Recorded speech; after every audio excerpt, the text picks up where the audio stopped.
Bismillahirrahmanirrahim. Alhamdulillahi Rabbil Alamin. Wassalatu wassalamu ala rasulihil amin wa ala alihi wa sahbihi ajma'in wa ba'd. Faqad qala Allah ta'ala fi kalamihil majid wa furqanihil hamid. Fa'a'udhu billahi minasy syaithanir rajim. Bismillahirrahmanirrahim. Ya ayyuhan nasu u'budu rabbakumul ladzi khalaqakum wal ladzina min qablikum la'allakum tattaqun. Alladzi ja'ala lakumul arda firashan was samaa'a binaa'a wa anzala minas samaa'i maa'an fa akhraja bihi minas samarati rizqan lakum. فلا تجعلوا لله أندادا وأنتم تعلمون. صدق الله العلي العظيم وبعد. আমি পবিত্র কুরআনুল কারীমের সূরা আল-বাকারা 21 এবং 22 নম্বর আয়াত তেলাওয়াত করেছি। আল্লাহ তাআলা যদি তৌফিক দান করেন তাহলে এই আয়াতের আলোকে আজকে এই জুমায় নামাজের খুতবা কিছু কথা উপস্থাপন করার চেষ্টা করব। ওয়া তৌফিক ইল্লা বিল্লাহ। সম্মানিত হাজিরিন, আমরা যে সূরা থেকে তেলাওয়াত করেছি পবিত্র কুরআনুল কারীমের সবচেয়ে দীর্ঘতম সূরা হচ্ছে সূরাতুল বাকারা। এখানে 286টি আয়াত এবং 40টি রুকু রয়েছে। সূরা আল বাকারা এর নামকরণ করা হয়েছে এই কোরআনের এই সূরার 67 নং আয়াতে এই বাকারা শব্দটা উল্লেখ আছে। বাকারা শব্দের অর্থ হচ্ছে গাভী। যেহেতু এখানে বাকারা শব্দটা উল্লেখ আছে বনি ইসরাইলের একটা ঘটনায়, এখানে গরু কুরবানির কথা বলা হয়েছিল, তার থেকে নামকরণ হিসাবে গ্রহণ করা হয়েছে। তার মানে এই নয় যে এই সূরাতে শুধু গাভী সম্পর্কে আলোচনা করা হয়েছে, বরং এই সূরাতে অসংখ্য আয়াত যেগুলি শরীয়তের বিভিন্ন আহকাম শুরুয়াত নিয়ে এখানে আলোচনা করা হয়েছে। এই সূরার ফজিলতের ব্যাপারে বলা হয়েছে কোন ব্যক্তি যদি এই সূরা পাঠ করে তাহলে কোনো জাদুর প্রভাব তার উপর পড়বে না। এটাকে সানামুল কোরআন বা জুরওয়াতুল কোরআন বলা হয়। এই জন্য যে এটা কোরআনের মৌলিক অনেক বিষয় এখানে আলোচনা করা হয়েছে। জুরওয়া বলা হয় এমন বস্তু যে বস্তুর মূল বিষয় বা মূল অংশ কোনো বিষয়, তাকে বলা হয় জুরওয়া। আর এই কোরআনের জুরওয়া হচ্ছে বা মূল বিষয় হচ্ছে সূরা আল বাকারা। এই সূরাতে এমন 10টি আয়াত আছে, রাতে যদি কোনো ব্যক্তি এই আয়াতগুলি তেলাওয়াত করে নিয়মিতভাবে, তাহলে শয়তান সেই ঘরে প্রবেশ করবে না এবং কোনো বিপদ মুসিবত সেখানে আসবে না। এবং মস্তিষ্ক বিকৃত ব্যক্তির উপর যদি দপ করে তেলাওয়াত করা করে 10টি আয়াত তার উপর ঝাড়ফুঁক করা হয়, তাহলে তার মস্তিষ্ক সুস্থ হওয়ার সম্ভাবনা আছে। হাদিস শরীফে উল্লেখ করা হয়েছে। এই 10টি আয়াতের মধ্যে রয়েছে প্রথম যে 4টি আয়াত আছে এবং আয়াতুল কুরসি যেটা আছে, আমরা সবাই অনেকে জানি আয়াতুল কুরসি, তারপরে 2টি আয়াত এবং সর্বশেষ সূরা বাকারা সর্বশেষ যে 3টি আয়াত, মোট 10টি আয়াত কোন ব্যক্তি যদি তেলাওয়াত করে তার এই সমস্ত ফজিলতের কথা হাদিসে উল্লেখ করা আছে। সম্মানিত হাজিরিন, মদিনায় এই সূরাটা মক্কি জীবনের শেষে মদিনা জীবন যখন রাসূলের শুরু হয়, মদিনার প্রাথমিক জীবনে এই সূরাতুল বাকারা রাসূলুল্লাহ সাল্লাল্লাহু আলাইহি ওয়াসাল্লামের উপর অবতীর্ণ করা হয়। এই সূরার এই মৌলিক যে বিষয়গুলি রয়েছে তার মধ্যে আছে ইহুদি যারা বিকৃতি দিনকে বিকৃতি করে যারা দিনের ভিতরে পরিবর্তন অনেক সংযোজন করেছিল, তারা যদিও আল্লাহকে বিশ্বাস করত, আল্লাহকে স্রষ্টা হিসাবে মানত, ফেরেশতাদেরকে বিশ্বাস করত, তারপরেও তাদের ধর্মগ্রন্থ একে বিভিন্নভাবে তারা বিকৃতি করে তারা মন ঘোরা অনেক কিছু সেখানে ঢুকিয়েছে এবং অনেক কিছু তারা কাল্পনিক কিছু তারা বিশ্বাস করত। এই বিকৃতি দিনের অনুসারী যারা ছিল তাদেরকে আসল দিনের প্রতি এখানে দাওয়াত দেওয়া হয়েছে। বিশেষ করে 15 এবং 16 নম্বর রুকুতে এই বিষয়ে নির্দেশনা দেওয়া হয়েছে। এরপরে নম্বর 2, মদিনার প্রতিষ্ঠিত যে ছোট্ট ইসলামী রাষ্ট্র ছিল, এই রাষ্ট্রের সমাজটা কিভাবে চলবে, তার সংস্কৃতি কেমন হবে, লোকাচার কেমন হবে, অর্থনীতি, আইন কানুন, শরীয়তের বিধিবিধান এবং কিভাবে বিভিন্ন বিষয়ের সমস্যার সমাধান হবে, এই সূরায় সেই সমস্ত বিষয়ে আলোচনা করা হয়েছে। এরপরে মদিনায় রাসূল সাল্লাল্লাহু আলাইহি ওয়াসাল্লাম যে একটি ছোট্ট ইসলামী রাষ্ট্র প্রতিষ্ঠা করেছিলেন হিজরত করার পরে, সেই রাষ্ট্র পরিচালনার জন্য যে সমস্ত বিষয় প্রয়োজন ছিল সেই বিষয়গুলো এখানে আলোচনা করেছে। বিশেষ করে 5টি বিষয় এখানে উল্লেখ করা হয়েছে ইসলামী রাষ্ট্রের অস্তিত্ব রক্ষা করার জন্য। এক হচ্ছে পূর্ণ শক্তি এবং উৎসাহ সহকারে নিজের যে মতবাদ যেটা রাসূল নিয়ে এসেছেন আল্লাহর পক্ষ থেকে, সেটা প্রচার করার কথা এখানে বলা হয়েছে, মানুষকে বোঝানোর জন্য, ইসলামের যে সুফল রয়েছে ইসলামকে অনুসরণ করলে সেইগুলি তুলে ধরার জন্য সর্বশক্তি দিয়ে সেগুলি প্রচার করতে বলা হয়েছে। নাম্বার 2 হচ্ছে যে বিরোধীদের বাতিল এবং ভ্রান্ত যে বিষয়গুলি আছে, এগুলি অসারতা, এগুলি আসলে আসল জিনিস নয়, এগুলি সব ভেজালে ভরপুর, এটা এখানে প্রমাণ করা হয়েছে। নাম্বার 3 হচ্ছে যে চতুর্দিক থেকে যে বিভিন্ন বিপদ মুসিবত আসছিল এই ছোট্ট ইসলামী রাষ্ট্রের উপর, কিশোরে হচ্ছিল, তাদের ব্যাপারে যে মুসলমানদেরকে ধৈর্যহীন না হয়ে ধৈর্য ধরার এখানে আহ্বান করা হয়েছে। নাম্বার 4 হচ্ছে বিরোধী শক্তি কিভাবে মোকাবেলা করতে হবে এবং তাদের আধিপত্য যে পূরণ করা যাবে না, এখানে দিনের উপর অবিচল থাকতে হবে, সেই বিষয়ে এখানে আলোচনা করা হয়েছে।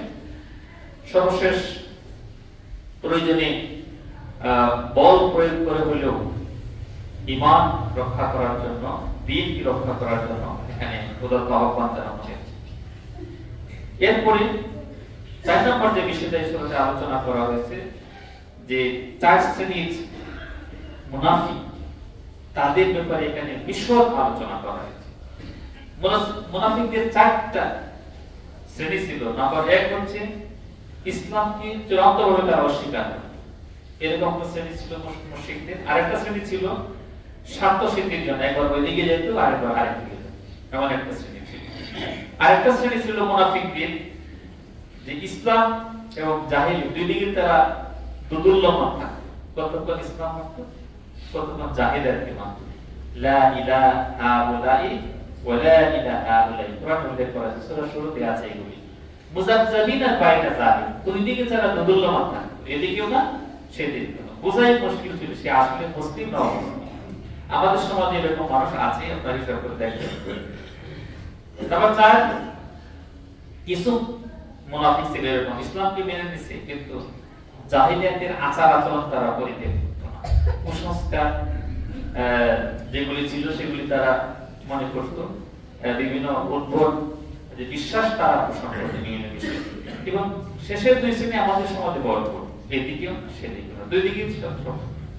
এবং ইসলাম মানে সব ঠিক আছে, নামাজ, রোজা, হজ, যাকাত সবকিছু করি, কিন্তু তার ভিতরে আবার আকীদাগত অনেক সমস্যা, অনেক শিরকি কাজ, তার বেদাত কাজ, কুসংস্কার, এগুলি বিশ্বাস করে। আমাদের সমাজে ভরপুর এই বিষয়গুলো, কুসংস্কারে আমরা অনেক বিশ্বাস করি।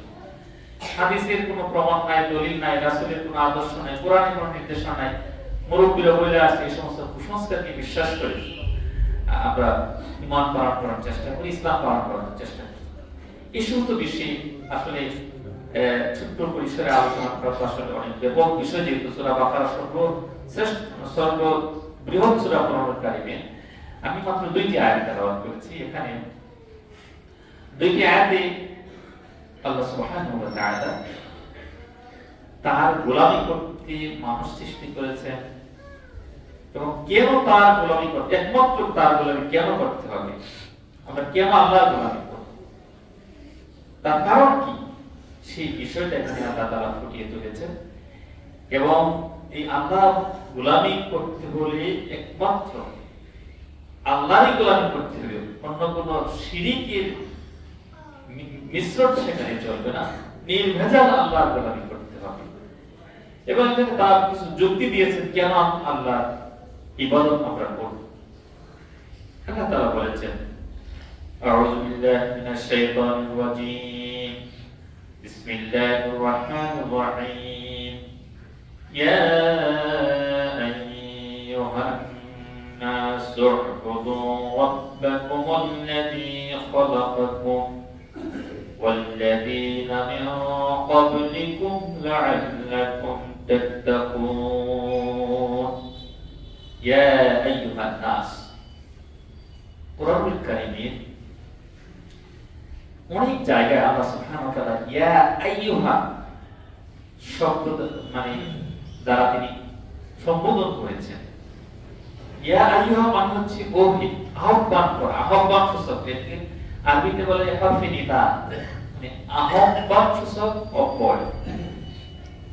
আপনি যদি একজন কথা বলেন, আপনি রাস্তায় যাচ্ছেন, পাশাপাশি একটা লোক আছে, তার যদি একটা কথা বলতে শুরু করেন, এটা না করে আপনি বলেন ভাই একটু শুনেন, ও ভাই একটু দাঁড়ান, একটু সম্বোধন করে দিয়ে তার কথা বলেন, কথার গুরুত্ব তাকিদ বোঝায়।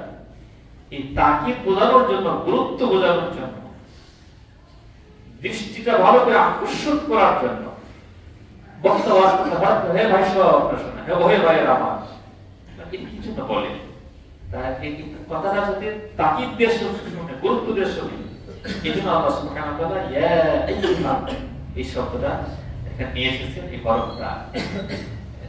এরপর বলছেন আন-নাস, মানুষ। এই মানুষ বলতে সমস্ত মানুষকে আল্লাহ তাআলা সম্বোধন করেছেন। এর পূর্ববর্তী আয়াতগুলিতে আল্লাহ সুবহানাহু ওয়া তাআলা কিছু আয়াত, মানে এই 21 নম্বর আয়াত পর্যন্ত যে কথাগুলি আসছে, এখানে তিন শ্রেণীর মানুষকে আল্লাহ তাআলা সম্বোধন করেছেন। সূরা বাকারার শুরুতে আপনারা জানেন যে এখানে মুত্তাকিদের পরিচয় দেওয়া হয়েছে। কারা মুত্তাকি? শুরুতেই আলিফ লাম মিম যালিকা লা রাইবা ফীহি হুদাল লিল মুত্তাকিন, মুত্তাকিদের পরিচয় দেওয়া হয়েছে। তার মানে মুমিন বান্দার একটা পরিচয় মোটামুটি তুলে ধরা হয়েছে। এরপরে যারা মুনাফিক ছিল তাদের পরিচয় তুলে দেওয়া হয়েছে। বললাম না, এদিকে না সেদিকে না, এরা হচ্ছে মুনাফিক। এরপরে কাফেরদের পরিচয় তুলে দেওয়া হয়েছে। সুম্মুম বুকমুন উময়ুন ফাহুম লা ইয়ারজুন বলা হয়েছে, তারা বোবা, বধির, এরা ফিরে আসবে না, এরা শুনেও শুনে না, এরকম শ্রেণীর মানুষদেরকে এখানে পরিচয় দেওয়া হয়েছে। এবং যারা মুত্তাকি, যারা মুমিন, তাদের পরিণতি কি হবে সেটাও বলা হয়েছে। যারা মুনাফিক, তাদের পরিণতির কথা বলা হয়েছে। কাফেরদের পরিণতির কথা বলা হয়েছে, ওয়াইদাতুল কাফির, যে দুজনকে সুসংবাদ দেওয়া হয়েছে তাদেরকে। এরপরে সর্বশেষ আল্লাহ সুবহানাহু ওয়া তাআলা এগুলি পরিচয় দিয়ে আবার আল্লাহ তাআলা সমস্ত মানুষকে উদ্দেশ্য করে আল্লাহ তাআলা আবার তার তাওহীদের দাওয়াত তিনি দিচ্ছেন, যাতে আল্লাহ কোনো মানে নিজের উপর কোনো দোষ রাখবেন না। আল্লাহ তাআলা তিনি সব কিছু সাবধান, নবী রাসূল পাঠিয়েছেন, তিনি কোরআন নাযিল করেছেন, নির্দেশনা ভালো মন্দ সব কিছু আল্লাহ তাআলা মানুষদেরকে সম্বোধন করে বলেছেন। এরপরে কিছু মানুষ মেনে নিয়েছে আর কিছু মানুষ মানে নাই। কিন্তু মানাটাই জরুরি ছিল, মানাটাই এটা শুধু ঈমানের দাবি না, এটা নৈতিকতার একটা দাবি, স্বাভাবিক একটা দাবি। যিনি সৃষ্টি করলেন তাকে বাদ দিয়ে আমরা অন্যদিকে আমরা চিন্তা ফিকির করি, আর অন্যকে আমরা মাবুদ বানাই, আমরা উপাস্য বানাই, এটা কখনো হতে পারে না। আল্লাহ বলছেন মানুষদের সমস্ত মানুষদেরকে, পৃথিবীর মানুষদেরকে আল্লাহ সম্বোধন করবেন, ইয়া আইয়ুহান নাস, হে মানুষ, হে মানব মণ্ডলী, উ'বুদু রাব্বাকুম, তোমরা সকলে তোমাদের রবের তোমরা গোলামি করো। আল্লাহ তাআলা তো আল্লাহ একটা হচ্ছে আপনার জাতি নাম, সত্যবাচক নাম, আর আল্লাহ তাআলার অসংখ্য গুণবাচক নাম রয়েছে। এখানে রব শব্দ আল্লাহ তাআলা নিয়ে এসেছেন। তার কারণ রব মানে হচ্ছে যিনি স্রষ্টা এবং যিনি প্রতিপালনকারী, দুইটাই। তাকে বলা হয় রব। যিনি সৃষ্টি করেছেন এবং যিনি প্রতিপালন করেন তাকে বলা হয় রব। এখানে রবের ইবাদত করতে বলা হয়েছে, তার মানে হচ্ছে যিনি প্রতিপালন করতে পারেন, যিনি সৃষ্টি করার পরে এবং লালন পালনের ব্যবস্থা যিনি নিয়েছেন, সবকিছু দিয়ে মানুষকে সুযোগ সুবিধা করে দিয়ে ইবাদতের মতো তাই করতে পারে। শুধু তো দয়া করা, রহমান এখানে আনেন নাই, রাহিম এখানে আনেন নাই, অন্য কোন শব্দ এখানে আনেন নাই। আল্লাহ বলছেন রব্বাকুম, যিনি সৃষ্টি করার সাথে সাথে এবং প্রতিপালনের সামগ্রিক দায়িত্ব যিনি গ্রহণ করেছেন, তার ইবাদত তোমরা করো। এখানে এই রব শব্দটা আল্লাহ তাআলা এখানে নিয়ে এসেছেন। এই রবের ইবাদত করতে বলা হয়েছে। ইবাদত তো আমরা যে শাব্দিক অর্থে পূজা করা, এটা একটা ইবাদত, উপাসনা করা, দাসত্ব করা। আর ইসলামের পরিভাষায় ইবাদত কাকে বলা হয়? আল্লাহ তাআলার সন্তুষ্টি অর্জনের জন্য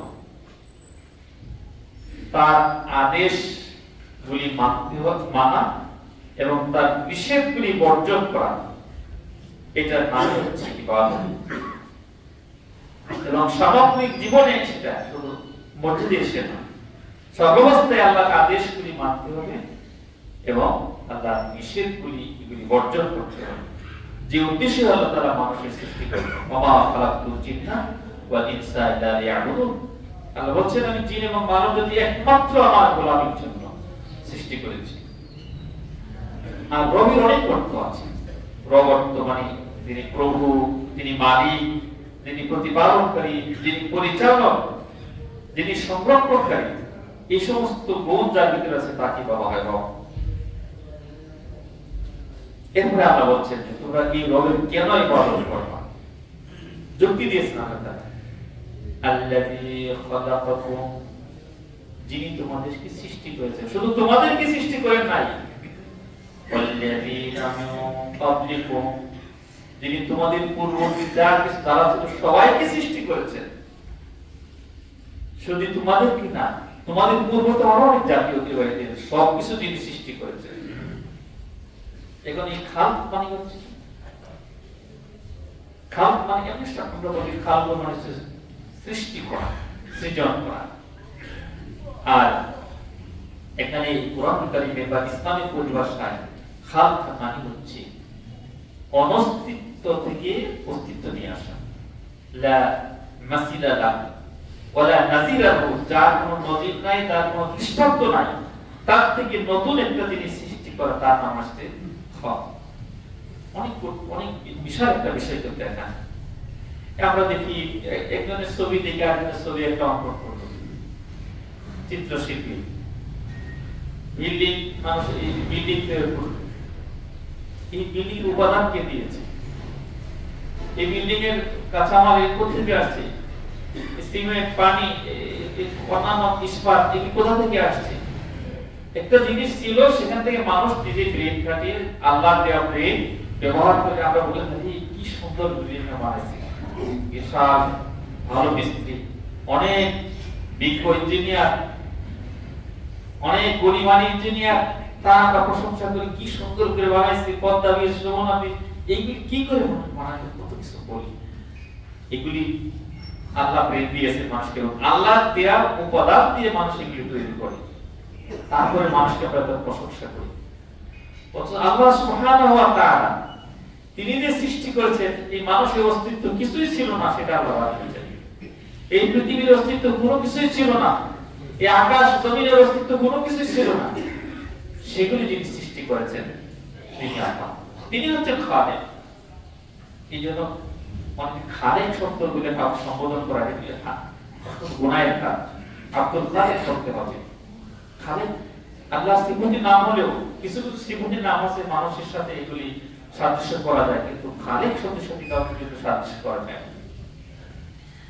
আল্লাযী খালাকাকুম ওয়াল্লাযীনা মিন ক্বাবলিকুম, তোমরা ইবাদত করবা কেমন ভাবে?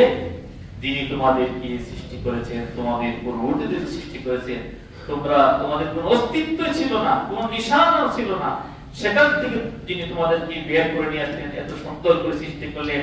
লাকাদ খালাকনাল ইনসানা ফি আহসানি তাকওয়িম, আমি মানুষকে সবচেয়ে সুন্দর আকৃতি দিয়ে সৃষ্টি করেছি। কত করুণা করেছেন আল্লাহ সুবহানাহু ওয়া তাআলা। আল্লাযী খালাকাকুম, যিনি তোমাদের সৃষ্টি করেছেন, ফাসাওয়াকুম, সুবিন্যস্ত করেছেন, ফাআদালা, এবং তোমাদের কি করেছেন, প্রত্যেকটা অঙ্গের সমতা দান করেছেন। এগুলো আল্লাহ তাআলা করেছেন। সেই আল্লাহ তোমরা গোলামি করো, সেই রবের তোমরা গোলামি করো। লাআল্লাকুম তাত্তাকুন, তাহলে আশা করা যায় তোমরা মুত্তাকি হতে পারবে, আল্লাহর ভীরু হতে পারবে। আল্লাহর ইবাদত করলেই মুত্তাকি হওয়া যাবে, নাজাত পাওয়া যাবে, এমন কোনো গ্যারান্টি নাই আল্লাহর করুণা ছাড়া, দয়া ছাড়া। এজন্য লাআল্লাহ শব্দের ব্যবহার করা হয়েছে কোরআন কারিমে বিভিন্ন জায়গায়। লাআল্লাকুম রোজার ব্যাপারে বলা হয়েছে যে লাআল্লাকুম তাত্তাকুন, রোজা রাখলে আশা করা যায়। মানে আল্লাহ যদি দয়া হয়, রহমত হয়, তাহলে আল্লাহর দয়া ছাড়া কিছুই হবে না। আপনি অনেক কাজ করলেন, যদি আল্লাহর দয়া আসতে না আসে, এজন্য আল্লাহর দয়া পাওয়ার জন্য আল্লাহর কাছে চাইতে হবে, আল্লাহর কাছে মুনাজাত করতে হবে। এরপরে আল্লাহ বলছেন কেন আল্লাহর ইবাদত আমরা করব। আল্লাযী জাআলা লাকুমুল আরদা ফিরাশান ওয়াস সামাআ বিনাআন ওয়া আনজালা মিনাস সামাই মাআ ওয়া আখরাজা বিহি মিনাত তামারাতি রিজকান লাকুম। যে আল্লাহ জাআলা লাকুমুল আরদা, জমিনকে তোমাদের জন্য বানিয়েছেন, ফিরাশান, বিছানা স্বরূপ সমতল বানিয়েছেন, জমিনে চলাফেরা, ঘর বাড়ি তৈরি করার উপযোগী করে আল্লাহ সুবহানাহু ওয়া তাআলা বানিয়েছেন। চাষাবাদ করার, শিল্প কারখানা প্রতিষ্ঠা করার, ছাগল গরু এগুলি চরাবার জন্য যে সুন্দর ব্যবস্থা করে দিয়েছেন আল্লাহ সুবহানাহু ওয়া তাআলা। ফিরাশ বানিয়েছেন, জমিনকে মানুষের বসবাসের উপযোগী করেছেন। এখানে মানুষ ঘুমানোর জন্য ঘর বাড়ি বানায়, ঘুমানোর আর উপকরণ তৈরি করে। আকাশকে উপরে ছাদ স্বরূপ বানিয়ে দিয়েছেন, আকাশে চন্দ্র সূর্য দিয়ে এই পৃথিবীটাকে আবাদ করার উপযোগী করেছেন। আলো বাতাস দিয়ে, বিভিন্ন অক্সিজেন দিয়ে সবকিছু ব্যবস্থা করে আল্লাহ সুবহানাহু ওয়া তাআলা আকাশে অসংখ্য তারকা দিয়ে দিনের বেলা আলো জ্বালায় রাখতে মতো আলো, মানে যেগুলি আমরা কৃত্রিম যে আলো যেগুলো আমরা তৈরি করেছি, বৈজ্ঞানিকরা তৈরি করেছে, তো আল্লাহ তো এর চেয়ে বড় চার্জ দেয়। আল্লাহ তাআলা আকাশের অসংখ্য কোটি কোটি গ্রহ নক্ষত্র এগুলো তারা সৃষ্টি করেছেন। আল্লাহ বলেছেন আকাশকে ছাদ স্বরূপ করেছেন। শুধু তাই না, এতটুকু আল্লাহ তাআলা শেষ করে দেন নাই, বান্দার প্রতি দয়া করে আল্লাহ এরপরে এই আসমান থেকে আবার আল্লাহ তাআলা পানি বর্ষণের ব্যবস্থা করেছেন, উপর দিক থেকে পানি আসে। এই পানি দিয়ে কি হয়, এই পানি দ্বারা তিনি উৎপন্ন করেন ফসলাদি তিনি উৎপন্ন করেন। কি জন্য? তোমাদের রিজিক হিসাবে, তোমাদের রিজিক হিসাবে, তোমাদের খাবার দাবার ভরণ পোষণের জন্য আল্লাহ তাআলা আসমান থেকে যেমন সুমিষ্ট পানি পান করার জন্য, জমিনকে আবাদ করার জন্য, এই মৃত জমিনকে জীবিত করার জন্য আল্লাহ তাআলা এগুলি করেছেন। সেখান থেকে ফসল এগুলি উৎপাদিত করে ফল উৎপাদিত হবে, এর দ্বারা মানুষ জীবন নির্বাহ করবে, চতুষ্পদ জন্তুগুলি তাদের রিজিক তারা পাবে। সবকিছুর যিনি ব্যবস্থা করেছেন সে আল্লাহ তোমরা গোলামি করো, সে আল্লাহ তোমরা ইবাদত করো, আল্লাহর আদেশগুলি পালন করে চলো, আল্লাহর নিষেধগুলি তোমরা মান্য করে চলো। এই ব্যাপারে আল্লাহ তাআলা পবিত্র কোরআন কারীমে সূরা আম্বিয়াতে বলেছেন 32 নম্বর আয়াত, وَجَعَلْنَا السَّمَاءَ سَقْفًا مَحْفُوظًا وَهُمْ عَنْ آيَاتِنَا مُعْرِضُونَ। আর তিনি আসমান সমূহকে বানিয়েছেন সাকফান, ছাদ, মাহফুজান, সংরক্ষিত, সুরক্ষিত করেছেন। ভেঙে পড়ে যাওয়ার মতো নয়, বিভিন্ন ভবন ধসে পড়ে যায়, এই আসমান তো কোনো অংশ ধসে পড়ে যেত, ছাদ পৃথিবীতে পড়ে যাওয়ার মতো না। কিন্তু আল্লাহ তাআলা এই যে সুবিশাল আকাশ, তার কোনো কল্পনা নাই, কোনো বিজ্ঞানী সেটা এ করে পারে না। আকাশের কোন কিনারা কোথায়, বিভিন্ন ভাবে মানুষ এগুলি কল্পনা করে। যেটা অনেকে বলে আকাশ মধ্যে কিছুই নাই, এগুলি সব আবার একটা বিশেষ। এগুলি বিজ্ঞানীরা বিভিন্ন মন্তব্য পেশ করে, কিন্তু আল্লাহ তো আসলে আসমান বানিয়েছেন, সেটা আসমান একটা না, 7টা। আল্লাযী খালাকা সাবআ সামাওয়াতিন তিবাকা, স্তরে স্তরে আল্লাহ তাআলা 7টা আকাশ বানিয়েছেন, একটা না। প্রত্যেকটা আল্লাহ তাআলা এটা নিয়ন্ত্রণে আছে, সেটা তিনি সুকৌশলে এবং সুপরিকল্পিতভাবে সেটা করেছেন এই দুনিয়াকে আবাদ করার জন্য। সেই আসমান আল্লাহ শুধু বানালি নাই, তিনি সুরক্ষিত করেছেন, তিনি সংরক্ষণের দায়িত্ব তিনি গ্রহণ করেছেন। ওহুম আনহা ইয়াতিনা মুরিদুন, আল্লাহ বলেন এরপরেও অনেক বান্দারা তারা কি করে এই আল্লাহর নিদর্শনগুলি, আমার নিদর্শনগুলি তারা মুখ ফিরিয়ে নিতে বিশ্বাস করতে চায় না যে আল্লাহ এত কিছু করলেন। অন্য জায়গায় আল্লাহ বলছেন সূরা আরেক সূরাতে আল্লাহ তাআলা বলেছেন যে الله الذي جعل لكم الأرض قرارا والسماء بناء وصوركم فأحسن صوركم ورزقكم من الطيبات ذلكم الله ربكم فتبارك الله رب العالمين সূরা গাফিরে বলেছেন আল্লাহ তাআলা 64 নম্বর আয়াত, আল্লাহুল্লাযী, তিনি তো আল্লাহ, জাআলা লাকুমুল আরদা, তিনি আসমানকে বানিয়েছেন, কিরারা, স্থিতিশীল বানিয়েছেন, চলতে থাকতো, স্থিতিশীল, এটা একদম স্থায়ী করে দিয়েছেন। ওয়াসসামাআ বিনা, আকাশকে সাফ বানিয়েছেন। ওয়াসাওয়ারাকুম, এবং তোমাদেরকে আকৃতি দিয়েছেন। শুধু আকৃতি দিয়েই তিনি শেষ করে নাই, বলছেন ফাআহসানা সুওয়ারাকুম, তোমাদের আকৃতিগুলো তিনি সুন্দর করেছেন। এই একটা আমি বললাম না, লাকাদ খালাকনাল ইনসানা ফি আহসানি তাকওয়িম, সুন্দর আকৃতি দিয়েছেন। এটা কোরআনের বিভিন্ন জায়গায় মানুষের আকৃতি নিয়ে আল্লাহ তাআলা কথা বলেছেন, যে সুবিন্যস্ত করা, তিনি আকার আকৃতি সুন্দর করা, গঠন আকৃতি সুন্দর করা, এই হাড় মাংস এগুলি কিভাবে তিনি সুন্দর করে তিনি সাজিয়েছেন শরীরের ভিতরে। এই শরীর প্রত্যেকটা অঙ্গ প্রত্যঙ্গ, নাক মুখ চোখ যেটা যেভাবে স্থাপন করা দরকার সেগুলি আল্লাহ তাআলা করে দিয়েছেন। ফাহসানা সুওয়ারাকুম, আল্লাহ বলেন তিনি তোমাদের আকৃতিকে, তিনি তোমাদের চেহারাকে সুন্দর করেছেন।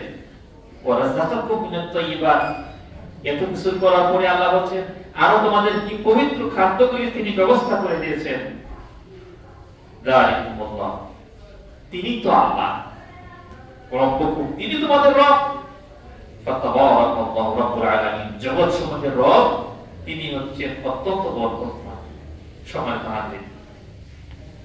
এরপর আল্লাহ বলছেন যে তোমরা যে এই রবের ইবাদত করবা, যে রবের অনেক গুণগান এখানে আল্লাহ তাআলা উল্লেখ করেছেন, কয়েকটি উল্লেখযোগ্য গুণের কথা উল্লেখ করেছেন, সেই রবের ইবাদতের সাথে কোনো শরীক করা চলবে না। শরীক করলে যা ইবাদত করে সবকিছু বরবাদ হয়ে যাবে। শিরকের ব্যাপারে আল্লাহ তাআলা এত সাবধান করেছেন, সবকিছু গুনাহ আল্লাহ মাফ করবেন, শিরকের গুনাহ মাফ করবেন। আল্লাহ বলেন ফালা তাজআলু লিল্লাহি আনদাদা ওয়া আনতুম তা'লামুন, সুতরাং তোমরা আল্লাহর সাথে কাউকে শরীক করো না। ওয়া আনতুম তা'লামুন, জেনে বুঝে তোমরা আল্লাহর সাথে শরীক করো না। তোমরা যাদেরকে শরীক করো, আল্লাহ অন্য জায়গায় তিনি এগুলি ইঙ্গিত দিয়েছেন যে তাদেরকে কে সৃষ্টি করলো। তোমরা কতক্ষণ আমার ইবাদত করবা, কতক্ষণ মানুষের আদেশ মেনে চলবা, কতক্ষণ তোমরা পূজা করবা, পীরের পীর মুর্শিদের কথা চলবা, এটা তো হতে পারে না। তোমরা তো এগুলো সবই জানো, জেনে বুঝে তোমরা আল্লাহর সাথে শরীক করো না। হযরত ইবনে মাসউদ রাদিয়াল্লাহু তাআলা বর্ণিত, সময় শেষ আমার হাদিস বলি, একদিন বললেন হে আল্লাহর রাসূল, আইয়ুয যামবু আকবার আযমু ইনদাল্লাহ, সবচেয়ে কোন গুনাহ সবচেয়ে বেশি আল্লাহর নিকট বেশি ভয়াবহ?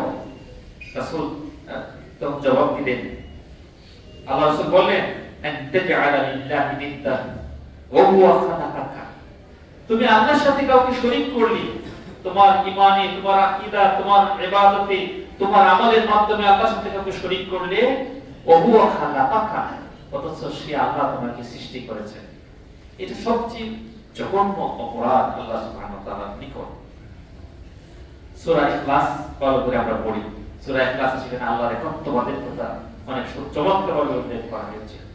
সুতরাং আল্লাহর একত্ববাদ, আল্লাহর রুবুবিয়ত এগুলি স্বীকার করে, তাওহীদকে স্বীকার করে, আল্লাহর এত গুণের কারণে যে আল্লাহ আমাদেরকে সৃষ্টি করেছেন, প্রতিপালন করছেন, লালন পালন করছেন, আসমান জমিন সৃষ্টি করেছেন, সে আল্লাহর ইবাদত আমরা করব, তাহলে তাকওয়া অর্জন করা সম্ভব হবে, পরকালীন নাজাত আমাদের জন্য সহজ হবে। আল্লাহ তাআলা আমাদেরকে আমল করার তৌফিক দান করুন। ওয়া সাল্লাল্লাহু তাআলা আলা খায়রি খালকিহি মুহাম্মাদি ওয়া আলা আলিহি ওয়া সাহবিহি আজমাইন।